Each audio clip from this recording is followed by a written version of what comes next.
Hey everyone, good evening and welcome. My name is Nikisha Henry. I am going to be the moderator for this evening, and we just want to welcome you guys to another community conversation with the Black Small Business Association. Tonight, you guys, we're talking about the Black hospitality industry and the history and impacts of economic inequalities. All right, try saying that 3 times fast because we're just going to dive in and get straight into this.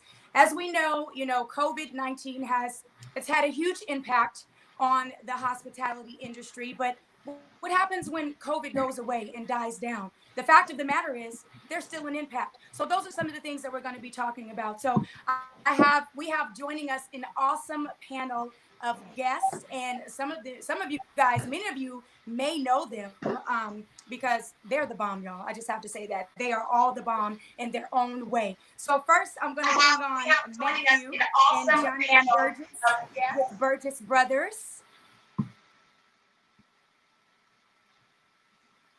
Oh, cool. All right, we got everybody. That's right. The more, the merrier. Yes, no, maybe so. There we go. All right. So we have Matthew. Can you unmute, Matthew? We got you on mute. Yes. Thank you for having me. Matthew and John. Thanks for having us. It's a pleasure, and we're honored to be a part of this. Yep, what Matt said. Honored to be back. Looking forward to a nice discussion this evening. And yeah, just looking forward to it. Great to be here. Thank you. Tell us a little bit about Burgess Brothers. You guys are being all shy. Y'all know y'all got some good barbecue. Come on now. I mean, we do a little bit of everything, from barbecue sauce to our own mixes to our own sausages to concession space to hospitality suppliers. So a little bit of everything. Yes. Awesome. Well, thank you guys so much for taking time out to join us tonight. All right. Next up, we have Danielle with. Hey, am I up? I can't tell. You're up, girl. Okay. Hi, my name is Danielle. I have a lunch delivery, catering, and currently grocery delivery food business based out of Sacramento. It's called Goodful. Our website is eatgoodful.com. We use all local ingredients and just trying to bring everybody some nice goodness. Awesome. Thank you so much, Danielle. Look forward to the conversation in a little bit. Definitely. Thank you. Next up, we have Miss Jamie Mack with Spider Monkeys Dessert Studio. You guys, her desserts are so good. Hey, Jamie. Hey, how you doing, Nikisha? Good. Tell us about this Spider Monkey business, girl. Well, I spent 10 years as a cake artist doing custom cakes for baby showers, birthdays, weddings, bar mitzvahs, all that. But just recently I decided to, it was a hard decision, but discontinue the custom cakes, but I'm working on a new line of cream cakes now. So there's pretty much any flavor that you can think of. But they're stacked cakes. For the full stack, it's 4 layers of cake, 3 layers of filling. You can see it. It's beautiful. It's delicious. And there's so many different flavors, from strawberry shortcake to triple chocolate to pralines and cream, German chocolate, pretty much anything you can think of. I got a flavor for anybody. All right. So for y'all that thought y'all was going to lose a few pounds, not going to happen. And last but certainly not least, we have Rob Archie with Urban Roots Brewery and Smokehouse. Hey, Rob. Hey, thanks a lot for having me on. Really appreciate it. Yeah. Tell us a little bit about Urban Roots. So Urban Roots is a full production brewery and restaurant. We actually just celebrating our 2nd anniversary this week, ironically. So also owner of Pangea Cafe. We opened in 2008. We just turned 12 years old this year. Congrats. And Bach Fried Chicken, which is not quite a year old. Okay. All right. So you got quite a few things going in the mix. Congratulations, Rob. Congratulations. Busy enough for sure. Yeah. Awesome. Well, we look forward to having you a part of the conversation as well. So if we can get everyone back in the mix, that would be so awesome. And as they're coming on, for all of you that are just tuning in with us, thank you guys so much for tuning in to another community conversation with Black Small Business Association. And you guys, tonight it's all about the hospitality industry. So we're just going to jump right in. Just a few statistics kind of to get us started. So in 2020, the population is 521,769,000 people right here in Sacramento. It's the 6th largest city in California, and we are the 37th largest city in the US. So SAC is currently growing at a rate of 1.29% annually, and its population has increased by 11.85%. But however, with that being said, a lot of our Black restaurant owners, they're left out of the mix. They're left out of the mix when it comes to, being able to be suppliers, be able to be vendors in places like Golden One and other things like that. So let's kind of talk about that. What are some of the issues that you guys each, and we'll just kind of go around, I'll call on you one by one. What are some of the issues that you have faced, being a Black business owner in this industry? Let's start with you, Danielle. What are some of the issues that you faced? Yeah. Okay. So I would say, just as trying to open a restaurant in the city of Sac, and literally, I think this applies to anybody who's not kind of like brought into the system through generational advantages. It's difficult because you have a system that forces you to have, $250,000 or something in the bank in order to, rent a space out. And you go through these, numerous steps one by one, and you see, week by week how difficult it is for all of us to kind of, rise up by our bootstraps, like they say. Mm-hmm, so, and I think it goes on and on. I mean, I could keep going, but I know there's a bunch of other people on the panel, Okay. Yeah, no. Thank you for sharing that. What about you, Rob? You have a few businesses in operation right now. What are some of the challenges that you've faced being African American in this industry? I mean, I think back. So I started Pangea in 2008 at the crash of the economy. My wife and I. So, it's already like, I'm just thinking, what you're saying is already so crazy just being a restaurateur. I mean, outside of being Black. I mean, It's just, this time is actually kind of normal to me, of just having to react and not think, and just having to change your mind and having to do what you got to do. Because it's just, you don't really arrive. And so on top of that, just running your restaurant, some of the things you're talking about, like getting contracts, corporate contracts and things of that nature, it just makes it that much tougher. You got to be connected. Yeah. You got to understand, how things work. So, I mean, and it really does take a team. Like, I look back at when I first started to where I'm at now, and it's really interesting. Like, actually, my neighbor, Marlena Klopp, that owns Gunther's across the street, she gave me some advice one time. She said, because I did everything. So she told me, she said, Rob, you're only worth the job you're doing at the time. So if you're washing dishes, that's what your worth is, right? Wow. And so in order to grow, it's like you got to kind of step out and have some perspective on your business, to kind of see where you want to navigate. Other than that, you're like literally in the mix, so you just day-to-day, hand-to-hand combat. So, I mean, just to say, like, I mean, Pangea, I was reading about Prop 209, and I felt kind of embarrassed because that was the first time I even heard about that. I'm not that political. I started my business literally with cash, and I just grew naturally as I could. I still don't have a loan out on it. Wow, it was just how I can grow, I'd grow. Yeah. And so all this stuff, I just kind of never pulled my head up. I just kept going. And next thing you know, it's like things just happen. But I mean, I guess I just want a long-winded way to say that it's like anyone who's interested in this industry, you just got to know, it's like you got to love it, because it's so daunting.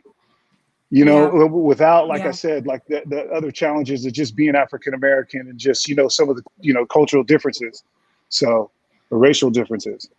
Yeah.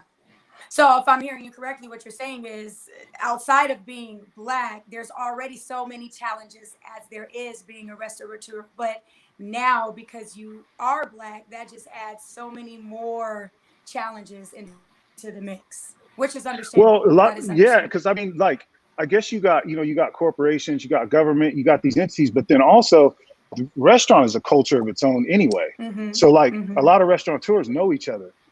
So just to kind of break into circles that normally you wouldn't be in, that's a whole thing of itself.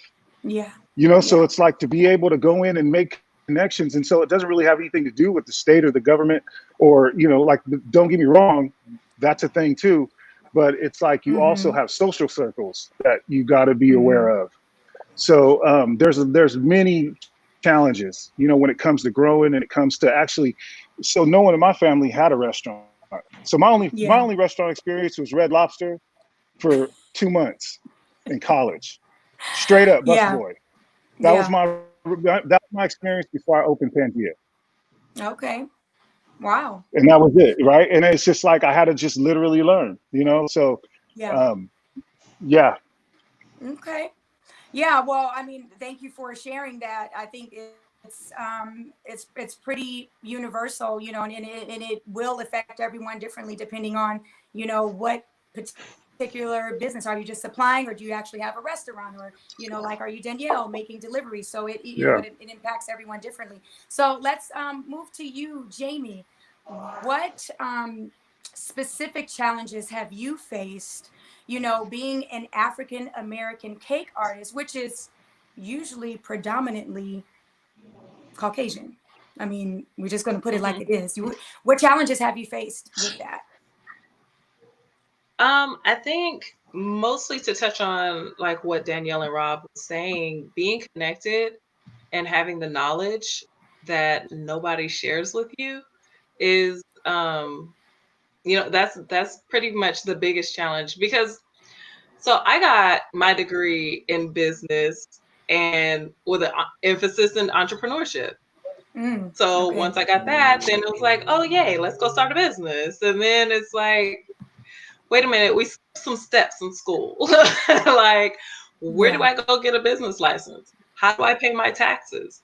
How do Right. I, get my supplies? These are things that are not taught to us. You really have to dig in and go and teach yourself these things. Mm-hmm. Mm-hmm. Because if you didn't grow up in it, if your family is not a restaurant family or a food family, then they don't know. Right. These aren't conversations that you have growing up.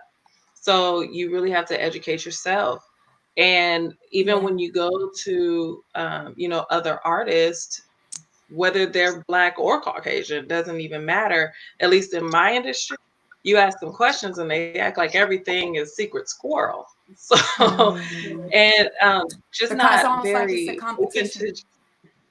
Yeah. yeah, very much so. Mm-hmm. Mm-hmm. But just it just takes a lot of effort and you have to pour yourself into it.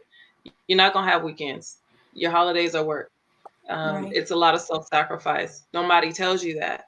And then, like Rob was saying, you have years in it with your head down, just doing the work, making sure it gets done. And then you don't realize, number one, how far you come. Number two, how much Mm-hmm. time you spent in the kitchen instead of networking properly. Right. How much time you spent washing dishes instead of, Yeah. being able to do the research that you need to do to grow properly. Yeah. But having people like meeting people who are very well educated in the industry like Jonathan. I have had a lot of time to talk with him about it, and he's informed me a lot, but it just Mm-hmm. really comes down to your network, knowing who to network with, and Right. finding the ones that are willing to invest in helping you grow.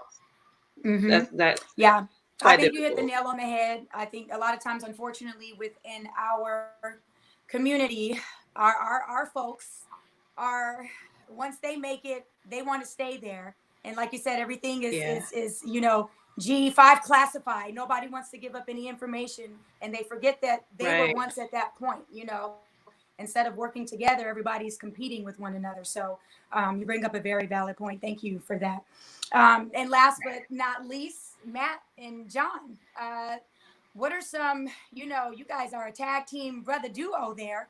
what are some issues that you two have faced, running Burgess Brothers? And you guys, you're pretty well renowned within the community and having certain contractual agreements and things, but what are some of the things that you guys have faced, being brothers? You're both on mute. Can you hear me, John and Matthew? Yeah, Matt, you gonna unmute yourself? Basically, and I'll just kind of mimic off what Rob said, and really is learning the lay of the land. Really, I think one of the biggest challenges is just social networks and being connected. And Jamie said a lot too. I mean, people want to keep information secret, and so that's one of the reasons why we're here. And I'm so willing to share. I felt that I feel like we've cracked the mold on something, and it's really about sharing and collaborating. So. It's connection, knowing the lay of the land and how to kind of navigate, because there are landmines, and not everybody out here is good for you. They don't want you to do well. They do see you as competition, and sometimes your competition is trying to take you out, when really we'll get to those points of what we should be doing later. Right. Thank you, John. Matthew? Yeah, I mean, John hit it on the nose mostly, and I think Rob, everyone else alluded to it. Oftentimes we are so busy working in the business that we can't work on the business. So part of that was stepping away for us to actually be objectively so that we could work on the business and find out some of those things that we had to learn the hard way. But again, there's a lot of people that aren't willing to share that information with you. But the bigger piece of that is having a diverse network so that you can get that information. I mean, looking at us as a culture as a whole, there's a lot of information that we didn't learn in business. So that's why it's so important, too, to have a network that's diversified, not everyone that looks like you, that can bring something more to the table to assist you with in business. Yeah, absolutely. So let's talk a little bit about that, because there are certain policies that are put in place that do not help Black restaurateurs such as yourselves. And, for example, Prop 209, it prohibits the state from discriminating against or granting special treatment, on the basis of race, sex, color, ethnicity, or national origin.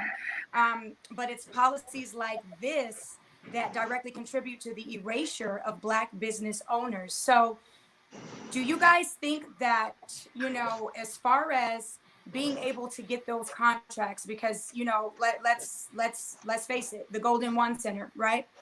I do not believe that there are any Black restaurant owners or suppliers that are a part of that arena at all. Yet you guys are paying your tax dollars just like everyone else. So is this a systemic issue? How do you guys define this, as far as the lack of representation? Because if they're not tracking, if the state of California is not tracking, which Black business owners are have contracts in certain areas, how do they know that there's a problem other than we don't see us? So this is John. I'm just going to dive right in first, and I want to clarify. And so it's a systemic issue, not of the present, but it all goes back and it ties to economics. The Golden One Center, unless you're in those arenas, it takes money and connections to get into a place like that. And so it's systemic in the sense that as African Americans, we've been deprived for so long to build up that wealth and that, sponsorship money or marketing money that would take to get in there or have those connections. You just don't have them, so you're not going in, right? That's the reality of it. But that stems too from something else. However, when you look at our city officials, when you have, tax dollars that help build that arena, there should have been something in place to say, hey, we need representation here, because you look, 98% of the ball players look like everybody on this network. But yet, when you go to the establishment, I have a very different take when I go to the Golden One Center. I've been in a VIP club down there, and I see us as all the help but not leading anything. And it's, honestly, it's unfortunate, but at the end of the day, it comes down to economics. And economics, I could tie back to a lesson on slavery and all that, but I don't have the time to do it. But that's the bottom line. Yeah, I totally agree because, you know, it definitely takes money, and right there, a lot of our people are already, they're starting off at a disadvantage before they can even get started. So anybody else want to chime in on that? I mean, Is it a I could systemic jump issue or is in. it just money? I mean, I could Rob, go jump in ahead. on kind of what Jonathan was saying. Mm-hmm. Yeah, I think it's important because just the symbolism of being in the arena as a Black business, and even our cuisine, and, you know, just the, like I said, the symbolism of that to me is important. Those deals, on the other hand, it does take, you know, you do need a big, you know, a bigger team. You know, if you're just you know, you only have a couple people in your restaurant, you know, it's hard. It's a Mm-hmm. little more challenging to try to put something together that works. Also, you know, those businesses, a lot of people don't know, it's not like it's yours. You know, that's a Mm-hmm. company that Mm-hmm. essentially leases your brand, and then they basically give you a royalty check from it. So it's not, it's a little bit more Mm-hmm. glamorous Okay. than the actual dollars are. You know, so like I said, it's the Right. symbolism of that that is important. You know, because it's like I said, everything is not all what you see. You see a big sign and you think all these people are in line, but like I said, you're really leasing your brand, so the dollars don't really, you know, add up the way it is. But definitely, like you're Mm. saying, is being connected and being, even having an opportunity and making sure that everyone is represented on in these public places is really important. Right. Right. Yeah. So that's Shirley Shepherd is chiming in, and she's saying, "What about collaborations?" Yeah, we're definitely going to get into that, Shirley. Thank you so much for bringing that up. Danielle or Jamie, anybody, you guys want to chime in on that? Anything in addition to I would add? defer to the guys just because they're much more well versed than I am with this, with Prop 209 specifically. Yeah, Okay. yeah, Yeah. that's what I was gonna say.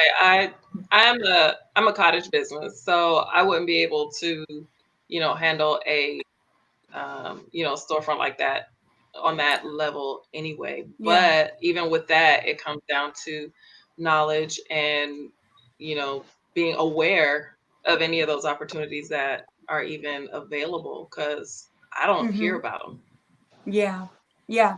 So, I mean, So, that's a good segue, Jamie, actually, into the next point, you know, which is collaborations in all of the Black, you know, restaurateurs and entrepreneurs in the hospitality industry actually working together. Those that are making it and have those big contracts, you know, the importance of them making sure that they're referring their people. So, how do we change this issue? Because obviously, because of certain policies that are set in place, and just because unfortunately this is the way of the land, it's not going to be an overnight change. So how do we collectively together as a group of African American um, uh, business owners in this industry, how do we do that? How do we collaborate?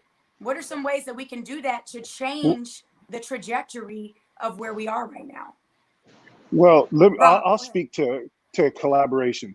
So, re, I learned about how important collaboration is in the beer industry. So I'll tell you like this. So at Pangaea, when we opened in 2008, we were one of the first places to kind of bring what we know as craft beer to the market today. Mm-hmm. Many breweries' business plans were written in that place, from Track 7 to Bike Dog to, I mean, there's a lot of beer bars that opened that were actually customers of mine, right? Mm-hmm. And Mm-hmm.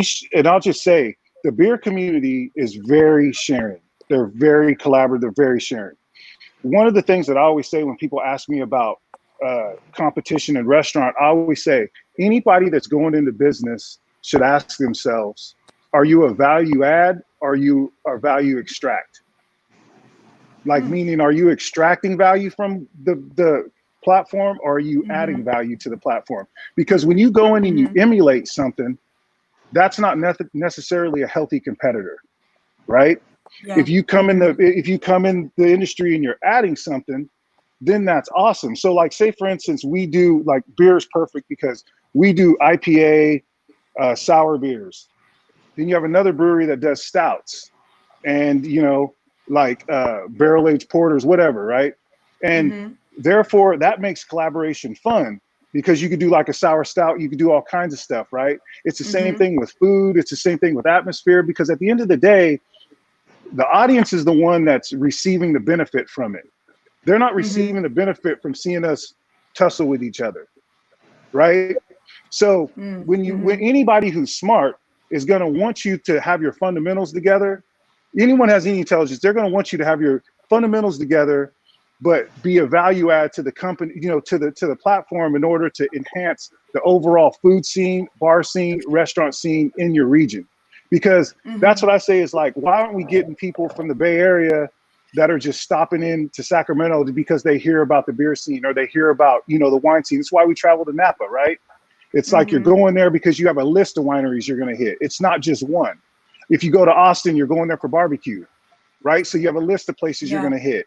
And when you go there, the people will tell you, man, you should go, you got to go over to see this guy. And if you want good ribs, you got to go see this guy, right? And so that's the thing is really, it's a lot of connection. It's us connecting too, right? It's us as African-American business owners to be able to not only share information, but to challenge ourselves and to kind of get, like you said, that like zoomed out perspective on what's the goal, like who's our audience, right?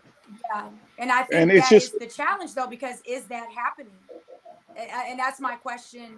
It's not happening on a, right. So how it's not happening as much as it should, and that's why like I'm this is the side of today that I'm really appreciative and excited about, because I feel like it's different today than it was a week ago. You know, and I feel like it's it's on the front of people's minds. You know, it's up to us to take ownership over what it is that we're doing and have a clear focus. I just think it's a ton of opportunity, but it's now's the time to have those conversations. Yeah. And, you know, who, you know, really defining ourselves. Who are we? What are we doing? What's the goal? Right. Right. So Danielle, I'll ask you, you know, because with your healthy mobile food and grocery delivery, obviously prior to COVID-19, you were able to deliver the prepared meals. And so now it's more so on the grocery side. But, you know, how are you, because I know that it's harder for you. A lot of times people may not want to pay your prices and they'll say, oh, I'll just go to the store myself, you know, but how difficult is it for you to be able to thrive in this setting, because you're not maybe able to offer those sales that Safeway and Winco have, you know, because you're not only are you your own entity, but you're not a large corporation to where you can have, you know, the food 50% off this week. So how does that work for you? And then as far as building connections, how do you think that would help you? Yeah.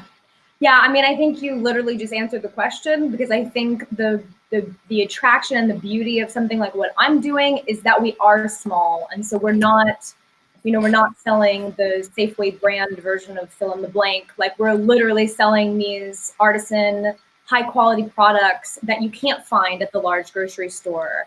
And a large part of that is about collaborative efforts, like the Burgess brothers. We, you know, started a collaborative effort a few weeks ago of including their cornbread mix in our delivery box, and we've got another couple kind of things coming up, which we'll talk about later, I hope.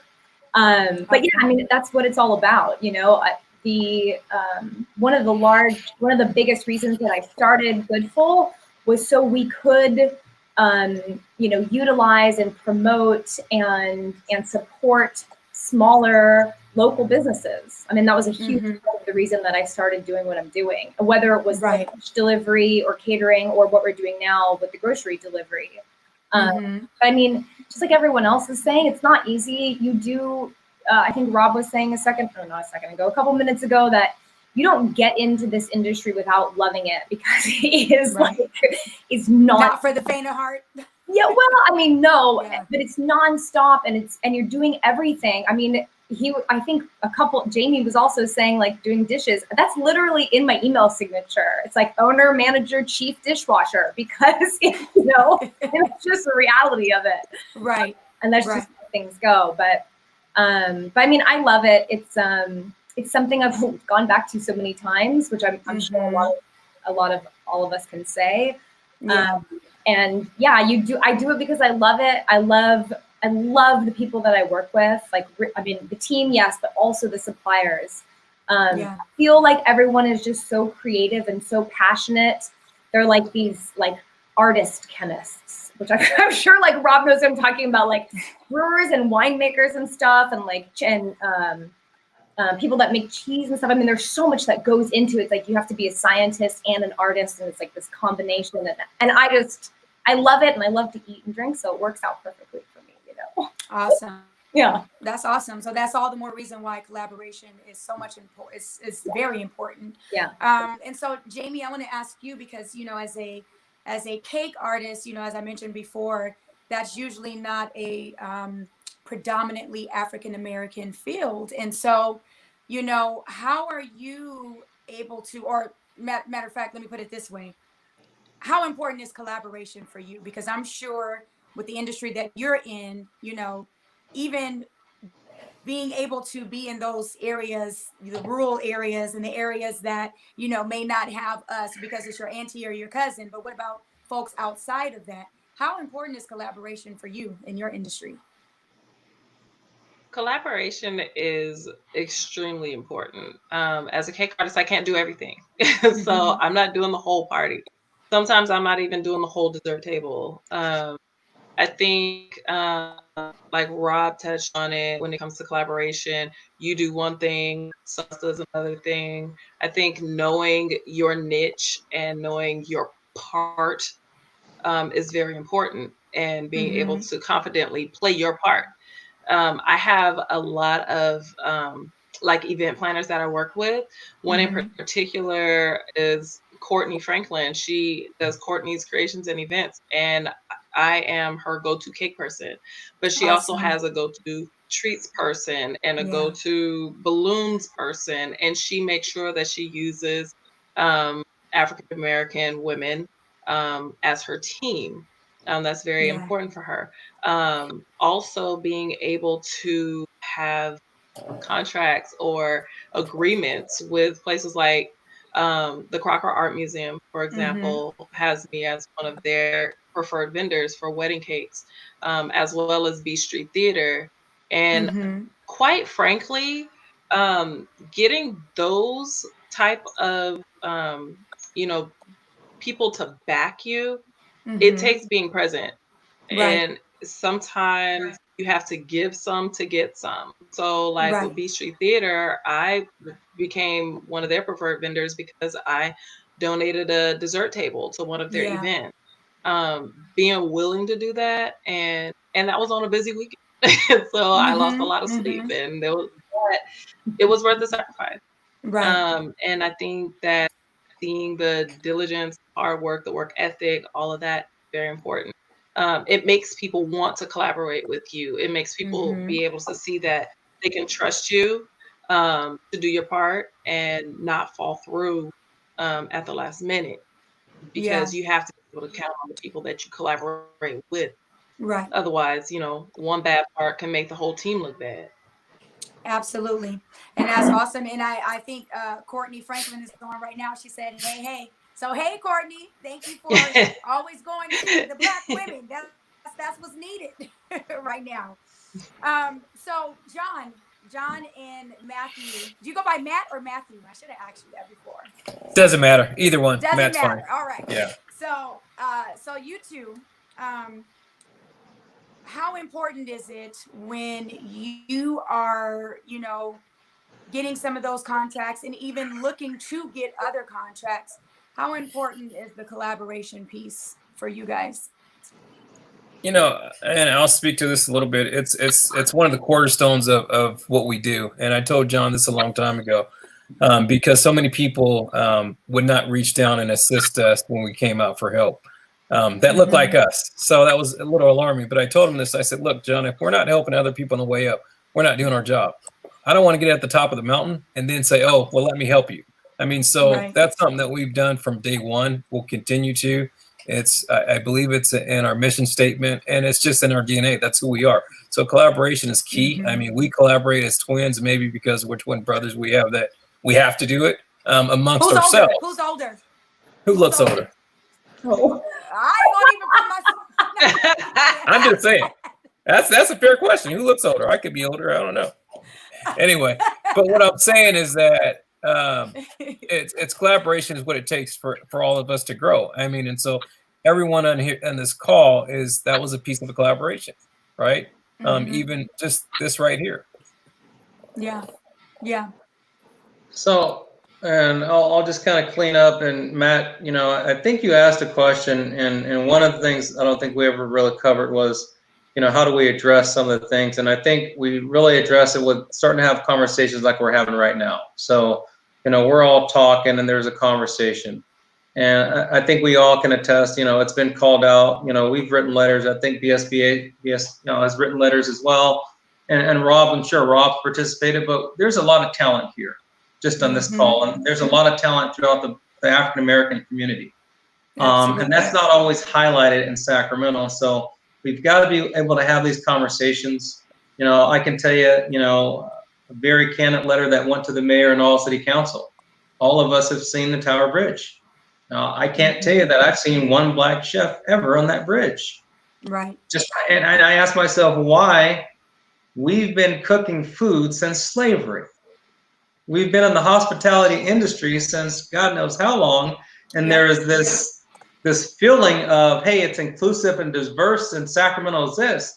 And so I say the responsibility is with our good white friends, because we all have them, and us. It's a matter of calling this stuff out. No more. And I think that's what Rob touched on. It's a different time right now. No more can you say and not do. There's too much talent. And so all we've been saying for the longest is that we want to be included. We want to participate in the wealth. We want to participate in these arenas. We've got the talent, the skill set, and can collaborate to do it. You know, I think Rob is doing the Great Plates program. We're doing it as well. When you look at the CAF list that they send out, which is great, they want us to lose local farmers, right? Well, I didn't see one black farmer on there yet. Well, there's one maybe, but I mean, real farmland. And so when I go back to history, and this is what's happened with America, is that we buried history. And so everybody believes it's just a level playing field, and it's really not. And I'm not asking, none of us right here are asking for a handout. We're asking to be included. We will earn our own way. Rob can do barbecue as well as we could do barbecue. And I mean, I'll tell you, I'll eat his brisket any day. Okay. Now he's gonna use our cornbread after this call, because that's what collaboration is all about. But I mean, the point is, you know, just like Jamie's cakes and Danielle's, you know, the good full eating and the ear chilled chickens and all that stuff. Listen, we make up 16% of Sacramento, and probably more if we all did census. Right. Okay. Right. We're not making up 16% of the wealth that's being transcended in the food industry in this region.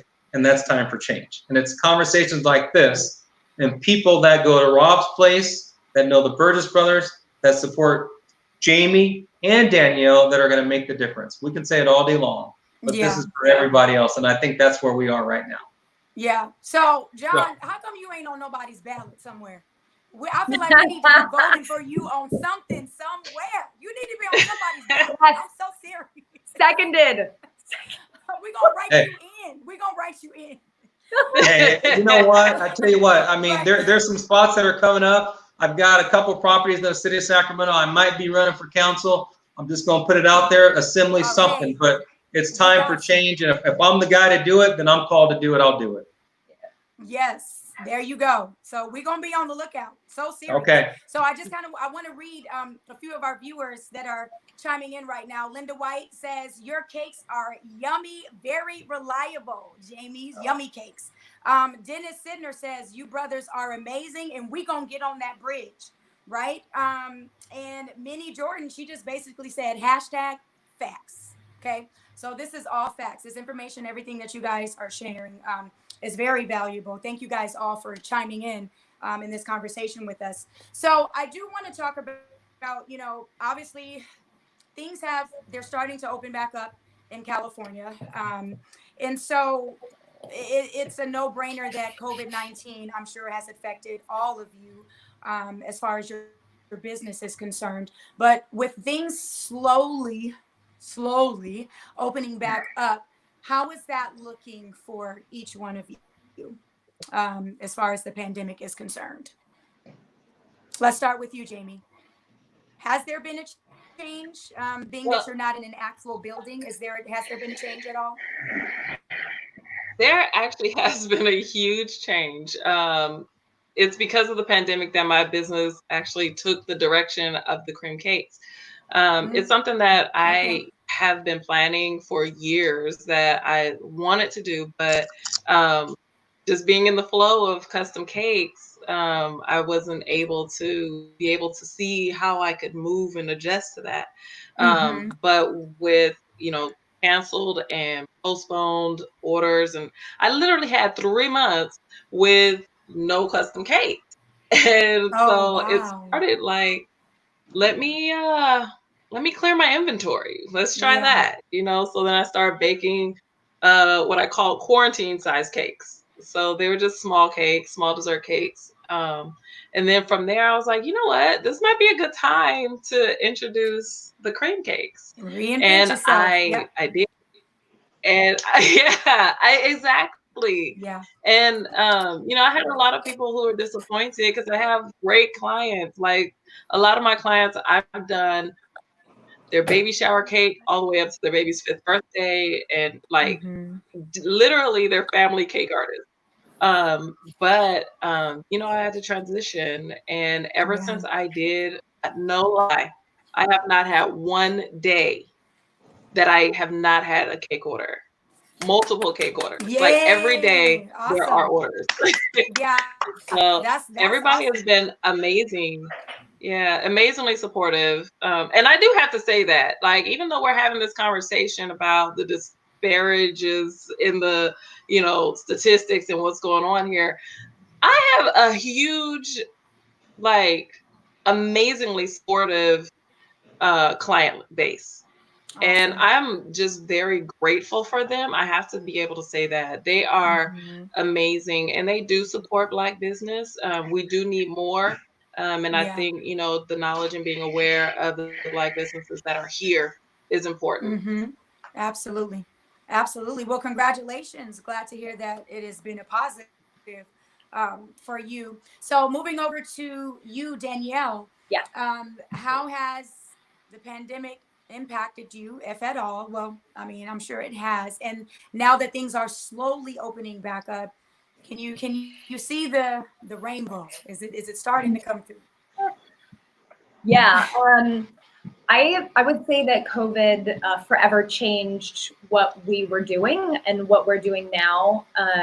We had to stop everything that we were doing because it was lunch delivery and catering, and so catering, like I'm sure as Jamie can attest, like came to a screeching halt. Everything was canceled, full stop, no questions. Yeah. So that was huge, and pivoting to doing grocery delivery has worked well for us. And I actually really enjoy doing this piece of people. So I think that we'll continue doing it, and it'll just be an added part of the company from going forward, especially even when things open back up. I don't foresee us doing it.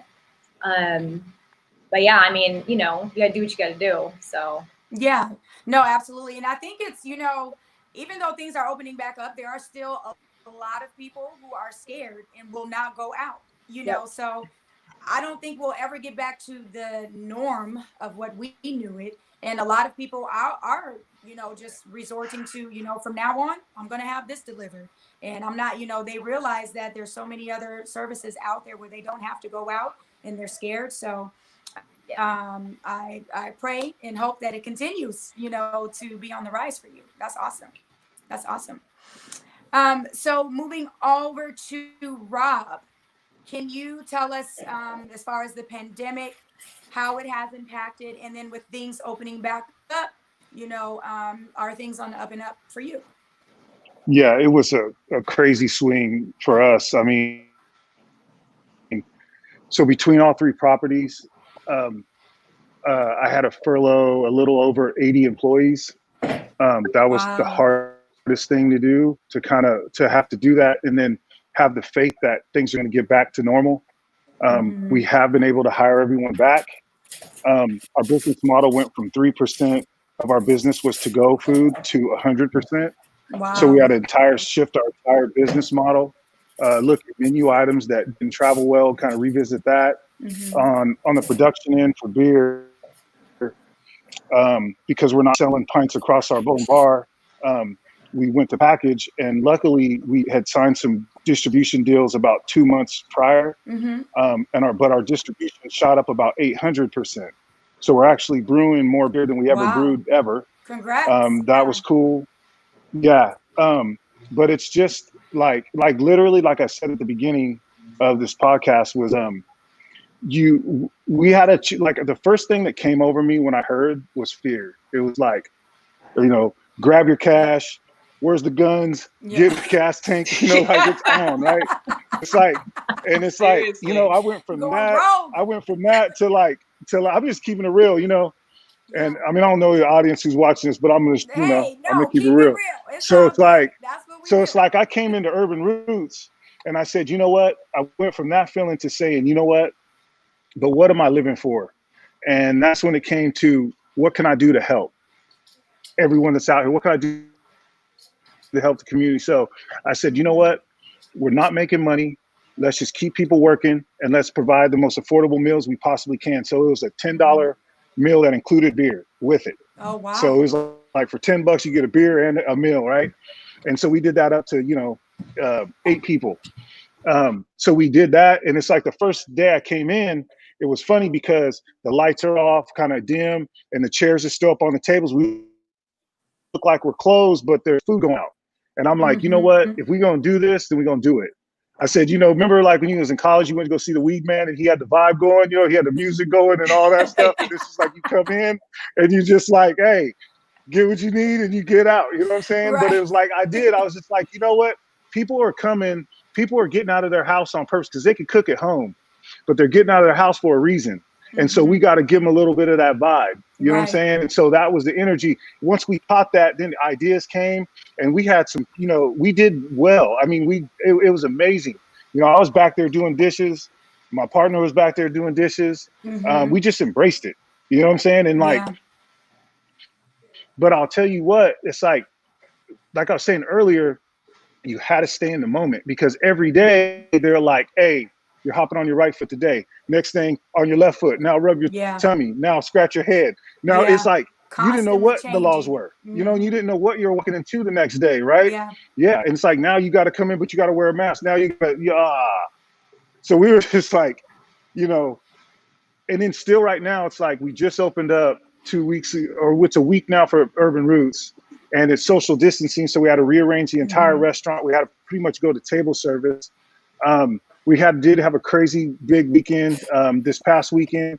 The past week actually has been really cool. Awesome. So it's just, it's like coaching your team to just be resilient because I mean, everyone, this is aside from everybody's problems at home. Right. Like you got to come into work and still like, your job has changed. Right. So it's for me, like to summarize it, it's definitely built a character in our entire organization that to me is going to be hard to break. Yeah.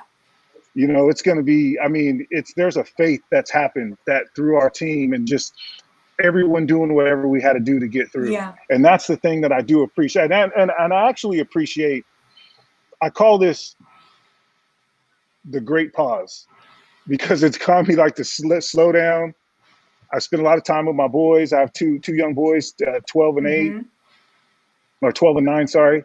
And it's just able to enjoy that time with them, slow down a little bit. We're not open all, it's not so crazy. Right. And so it's like a good time to kind of reflect and kind of like, how much do you need? What is the goal? Awesome. All that kind of stuff. Awesome. So that's been kind of cool to kind of vibe to that. No, I'm glad to hear that you've had some positive takeaways, with COVID-19 as well. So congrats to you on that. And so, John and Matthew, what are some of the ways that, COVID-19 impacted Burgess Brothers specifically. And now that it's opening back up, well, if at all, and now that it's opening back up, how's it looking? Well, specifically, it impacted us because, as many of you know, or maybe you don't know, but we're in the sporting arena. So we're in ballparks and arenas such as Levi Stadium. We're supposed to be in the Rivercat Stadium this year, Sutter Hill Park. And that totally took a nosedive, being that baseball season was affected. And so we really had to pivot and do some other things. We shifted, again, we have e-commerce. So we had our appliances that we're selling online, and then we shifted from having our appliances made to having some of the PPE made that some of the hospitality industries would utilize, such as the gloves and the mask, and offering that as at a much lower rate than you can find anywhere else. So awesome. Okay. John, Senator John. No, you know what? Matt covered it just fine. You know, we really just had to kind of pivot. It really brought about, you know, the creativity and resiliency that, you know, Rob talks about. And so, again, I'm just going to go back. We've always been a resilient group of people, you know, since the beginning of time. And so when you're faced with adversity, you either rise to the occasion, and I don't see any of us tucked with our head in the sand saying it's over.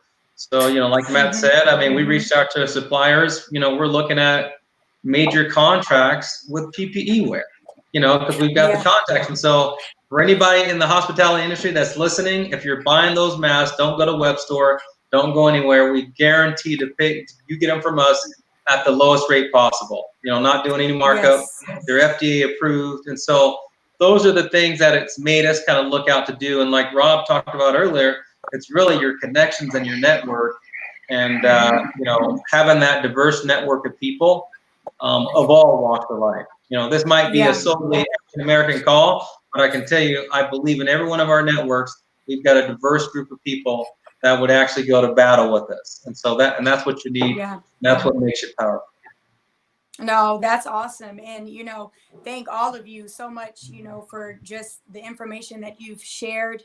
I think the most important takeaway from today is collaboration, because at the end of the day, if we're not all working with one another, working together to continue to build so that there is some representation in that 16%, that's a huge problem, you know. And the good old back in the day, FUBU, for us, by us. We just got to make our way. If it's for us, by us, right? Because there's power in numbers, and if we all collaborate together, we will be unstoppable. And I say we because it's all of us. I'm not in the hospitality industry, but it's we. It takes a village, so it's all of us. So I know we have a few minutes left, and I did want to. I'm going to read this because I don't want to mess it up. But so ACA 5 is up for a vote on Wednesday. And it's going to be very important for all of us, all of you watching. This information is vital because we need to ensure that there is a yes vote on ACA 5. And this amendment will put an initiative on the ballot to repeal Prop 209, which did away with affirmative action in public contracting, employment, and education. Because as I mentioned before earlier in the broadcast, the city, the state, they're not tracking, they're not tracing, you know, what percentage of Black business owners in this hospitality industry are actually working, and we need to fix that. So they're going to have a link up for you guys. It will be on the bottom of the screen, but make sure you engage your legislatures. We need a vote yes on that. That is going to be up on the ballot for Wednesday. It's time to fix this policy that was meant to end discrimination for all, but it actually resulted in discrimination against the Black community. Okay, so you guys got that. ACA 5, vote yes. The information will be on the bottom of the screen. So, you know, with that being said, we have a few minutes. Any last words that you guys would like to share? Before you do, really quick, I just want to say I have to read this comment. One of the viewers, Cheryl Shepherd, she said, y'all need to do a Black Food Fest on the bridge. Yeah. So Black Food Fest on the bridge. Time to get those permits. You know, the city is opening back up. We need to get those permits. I will be the MC. I'm telling y'all, we need to do a Black Food Fest. That is a great idea. Miss Shepherd, we definitely need to do that. So I'm just putting it out there. Right. I second that. I'm going to take my few minutes just to go back in my political arena because I may be running for office. So that ACA 5 that you talked about, I just want everybody to know that's listening or may listen in to this is that everybody in this call right now would say, you know, they don't want affirmative action in the way of put me in a spot just because I'm black. None of us want that. What we want is an equal opportunity to compete on the playing field. And honestly, right now, when you look at the numbers in the city of Sacramento and everywhere else, we're not getting that. And we know there's some talent on this call right now. And so I can tell you one of the things that Matthew and I have done, are doing, and will continue to do, as we get large contacts, I will come back to the Rob Archies, to the Danielles, to the James, and say, look, we're going to put this doggone thing together because we represent excellence, and I'll be doggone if we fail on it. So that, yeah, that's a yes vote because it's time to say yes. And the reality is that we're not represented, and it's been used against us. So that's my 2 cents. Love what you guys are doing, and it's good, all good. Yeah, no, awesome. Jamie, any last words for our viewers? Any takeaways? For the viewers, I just want to thank everybody who, you know, tuned in to support each one of us individually. It's y'all who, you know, make the difference. Like Nikisha said, she doesn't make cake or do barbecue, but you know, everybody eat. So when you're hungry, come to us. We good. We got you. And you know. So yeah, drink some beer, eat some barbecue, get some cake, have the groceries delivered, you know, have all those services. You know, I think it's amazing the collaboration that we're able to do with this conversation. So awesome. Thank you, Jamie. Danielle, any last words? Yeah, I would just kind of reiterate what you were saying, Nikisha, earlier, is that I think that the way that we're all gonna get through this and come out, you know, better on the other side is through collaboration and through community. And I mean, that's it. That's really it. You know, support and promote and collaborate. And I forget, John, what you were saying last talk. It was like strategizing and something. I don't remember, but yeah, we really all have to work together and support one another. I think that's how we're gonna get there. You know. Yes, absolutely. Thank you, Danielle. Yeah, thank you. Rob, last words. Yeah, I just, thanks for having me again. I really appreciate it. I just want to say, young people, older people watching this, you guys tune in, contribute, bring your ideas, get in this industry. That's what we need. We need the energy. We need the passion, So it's like, you'll find the support, you know what I'm saying? Just like anything, it's just like jumping in, you'll find it, but it's like, you first got to have it, within you. So I just challenge everybody, especially, kids of color, gotta get into it. And another thing to touch on what you said, John, about the bridge dinner, it's like my nephew, he started working for me when he was 16, dishwasher, busting dishes. And he's our executive chef here at Urban Roots. And it's arguably one of the busiest places in the city. And he has a huge workload, but it's interesting because I didn't even like I said, when your head's down, you're just working, and we don't really trip off that type of stuff. But the symbolism of that is huge. You know what I'm saying? And so he does need to be on that bridge. You know what I'm saying? And I'm gonna make sure that I make as much noise as I can to make sure he's on there. Yep. Yeah. Thank you so much, Rob. And Matthew, last words.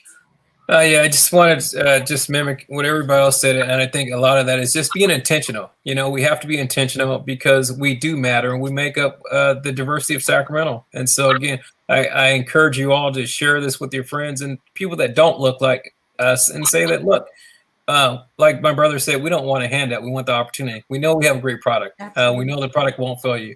And also, don't forget Father's Day. We have a special collaboration with Goodful. Make sure you go to Goodful website, order your basket. Awesome. Yeah, sorry. Well, thank you all so much. Jamie, Rob. Sorry. I'll say that again, Danielle. No, I said, yeah, our Father's Day special is live. There's a link on eatgoodful.com, and it's a collaboration between the Burgess brothers and myself. And we're super excited to bring it to you guys. Awesome. Yeah. Okay. Well, you know what? You guys were great. Jamie, Danielle, Rob, John, Matthew, thank you so much for joining us tonight for this so much needed community conversation. And to all of our viewers, you guys, it's time. We have to get to work. We can't talk about it. We have to be about it. So again, vote is coming up for ACA 5. It's going to be on the ballot on Wednesday. For more information, please see the Black Small Business Association Facebook page on that. And remember, you guys, come November, you have to vote. We have to vote, not just nationally, but locally. We have to get the right people so that not only Black lives matter, but Black businesses too. So on that note, you guys, I'm Nikisha Henry. It has been a pleasure. Thank you, panel. You guys, please stay safe. God bless y'all and have a good night. Hey.